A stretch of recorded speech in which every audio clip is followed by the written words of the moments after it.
Welcome to the Unstressed Exec, the podcast where we dive deep into the real conversations that help you lead, love, and live with greater clarity, courage, and calm.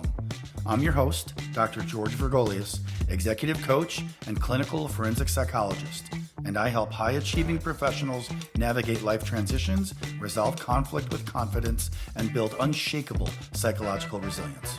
So if you're ready to lead with purpose, master conflict with grace, and become more emotionally agile under pressure, you're in the right place. Let's get started. Welcome back to the podcast. I'm Dr. George Vergolias, an executive coach, forensic psychologist, and someone who's spent over 20 years helping people communicate under pressure. We talked about how conflict, when approached with intention, can actually fuel growth in your relationships, leadership, and life. Today, we're going to go a bit deeper. Because let's be honest, knowing conflict can help you grow is one thing, but knowing what to say in the middle of it is another. So in this episode, I'll walk you through 5 communication tools that I teach my coaching clients and I present on all the time. Tools that help you stay grounded and speak clearly when the stakes are high. So let's set the stage first as to why high-stakes conflicts can feel so hard. When conflicts get emotional, when it's about love, leadership, identity, or betrayal, our brains get hijacked. The amygdala, your fight or flight center, take over, and logic goes offline because everything gets mobilized to run away or to fight away a perceived threat. You say things you don't mean, or you shut down entirely. So it's usually fight or flight or freeze. Or we replay the conversation for hours in our heads, wishing that we would have handled it differently. Does that sound familiar? Because it should, because it's human. We all engage at this at some point or another. But communication is a skill. It's learnable. It's something we can grow and develop. And in high stakes moments, the right tool can mean the difference between repair and regret. So let's dive into the 5 tools that you can use right away as soon as you finish listening to this podcast. And there's 5 core communication tools that I want to go over. Tool number 1 is pause and anchor. Before you say anything, take a pause. Take a few seconds. Let things settle. Give your brain just a moment to catch up in its processing.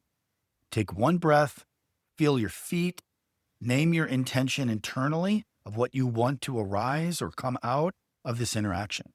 The purpose of this is to regulate your nervous system before you speak. And how you do it is you take a breath, you ground yourself, remind yourself of the intention. What is the goal of this interaction? What outcome do you want to drive? And then practice this line. I want to respond in a way that I won't regret later. This is your internal self-dialogue. I want to respond in a way that I won't regret later. It's a really good thought to have as you're approaching conflict. This small act regulates your nervous system. It moves you out of reaction mode and into response mode, and it creates that growth happens. Remember, the internal tool that we use to manage conflict is ourselves. When you think of the tools of a carpenter, what do you think of? A screwdriver, a hammer, a chisel, screws and nails, and all those other things. When you think of the tools of a surgeon, you think of scalpel, suction material, gauze, and so on. The tools that we use to resolve conflict, it's ourself, it's our personality, it's our thoughts, our feelings, our behavior. The behavior cues that we give off, how we interact, what body language we convey, and overall how we carry ourselves in the interaction. If we are not self-regulated, if we're not thinking as clearly as we can be, that is a problem. We're not bringing everything to the table that we could be. Additionally, if we are not self-regulated, we are sending a message to the other person that they shouldn't be regulated either, that there is a potential risk or threat. So to the degree that we're self-regulated and we're focused and we're calm, not only are we then bringing forth the resources, the emotional and cognitive resources to full bear that we need to resolve the conflict, but we're also giving a signal to the other person they can relax. They don't have to feel threatened in the moment. And that helps them calm down as well. That goes a long way. The second tool is think about staying focused on I statements, not you accusations. So what's a you accusation? It's these things like, you never care. You always dismiss me. We've all said things like that, but you language conveys blaming. It goes into blaming and it triggers defensiveness. Instead, when we use I language, we tend to keep that language into a non-blaming discourse.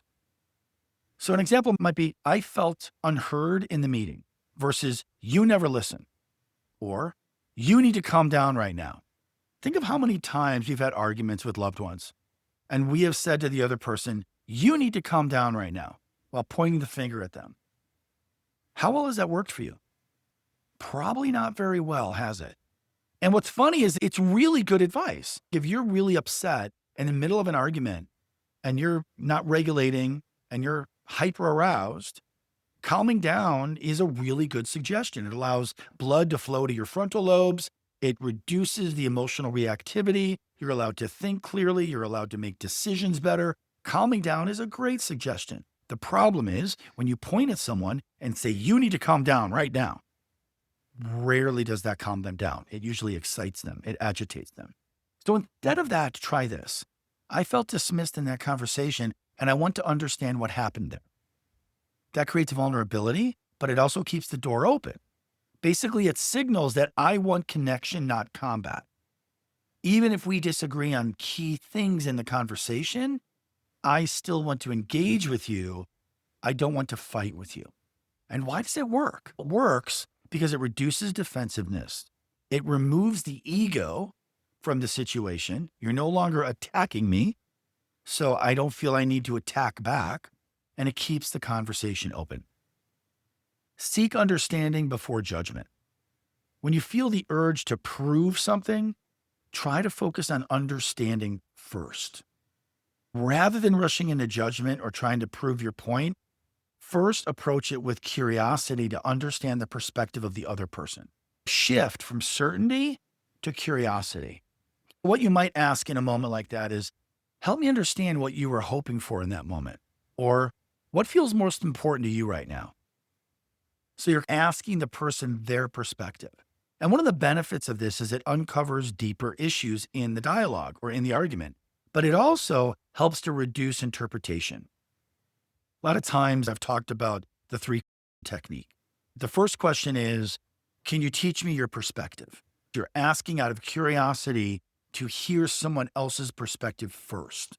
And then you go into rephrasing or paraphrasing their perspective back to them. And you want to do this as well as they did. You want to articulate their viewpoint as well as they did. If you don't understand it and they are saying you really don't understand me, keep asking curious questions until you understand them fully. Once you understand them and they agree that you understand their viewpoint, only then do you go to the third question. Can I teach you my perspective? What you'll find time and time again is people at that stage, if they get to that third question, they're a lot more open to hearing what you've been heard. Curiosity does diffuse conflict. It moves the focus from who's right to what's real. It's not about being passive. It's about being precise in what we're discussing, how we're avoiding misinterpretation, and how we're communicating clearly. The fourth tool is the 20-second timeout. Sometimes the reality is we just need a pause to let our system self-regulate, to decrease the emotionality in the moment, and to allow our brain to think and process. Why does this help to take a 20-second timeout? When we do, we interrupt the escalation by stepping away and doing it intentionally. We're just hitting the pause button briefly. So we might say something in a moment like, this conversation matters to me. I need a few minutes right now to reset and come back thinking more clearly. Notice I'm not saying anything about you. I'm not attacking you. I'm not blaming you. I'm not saying you're pushing me away. You're making me go take a 20-second timeout. Not at all. This also prevents emotional hijack, and it preserves the message that what you think and feel matters to me, which is another way of saying that you matter to me. Our relationship matters to me. Sometimes the best thing you can say is this: I care about this conversation, and I'm noticing I need a few minutes to reset. Can we pick this back up in 20 minutes? Now, some of you might think this is avoidance. This isn't avoidance. It's strategic withdrawal, a strategic retreat.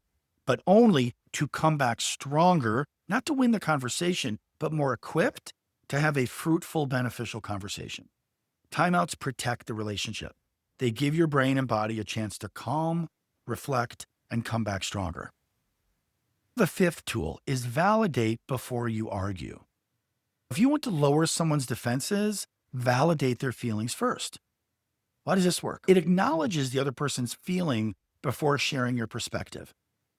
In a moment where they're already getting ready to be defensive, you're undermining that defensiveness by first acknowledging their feeling. Again, you're seeking understanding before judgment. An example of this might be, I hear that this really upset you, and I understand that makes sense given how things unfolded. By doing a technique like this, you're diffusing tension, you're increasing empathy, and you're doing these things because they feel heard and understood. And once someone feels heard and understood, they're more able to hear you back. There is a really good example of this, aside from your political interests. Soon after 9/11, President George Bush at the time went down close to ground zero. He was standing on some rubble, and he started talking to all the first responders. And they couldn't hear him with the bullhorn and all the other construction work that was going on, removing all the debris and trying to get to people. Somebody in the back yelled out, "We can't hear you." And George Bush replied, "But I can hear you. And the people that did this to us are going to hear from all of us very soon." Now, I know that was a time of war rhetoric, so you have to put it in its proper context. But the interesting things for a pretty historically bad communicator, he nailed it. What he was really saying was, I get you. I hear you. I understand you. And I'm here. So as you navigate forward and you're thinking of this tool, validate before you argue, think of these other ways to phrase your approach to that part of the conversation. You might say something like, it makes sense that you're upset given how this played out or how things unfolded. I see how this impacted you. I think anyone would be upset if they perceived it the way you did, or anyone would be upset in your particular circumstances. Notice that validation is not agreement. I said nothing about your perspective is right. I didn't say that you're right about your views. All I said is anyone would feel upset if they were in your predicament. Anyone would feel upset if they perceived the situation the way you did. Again, validation is not agreement.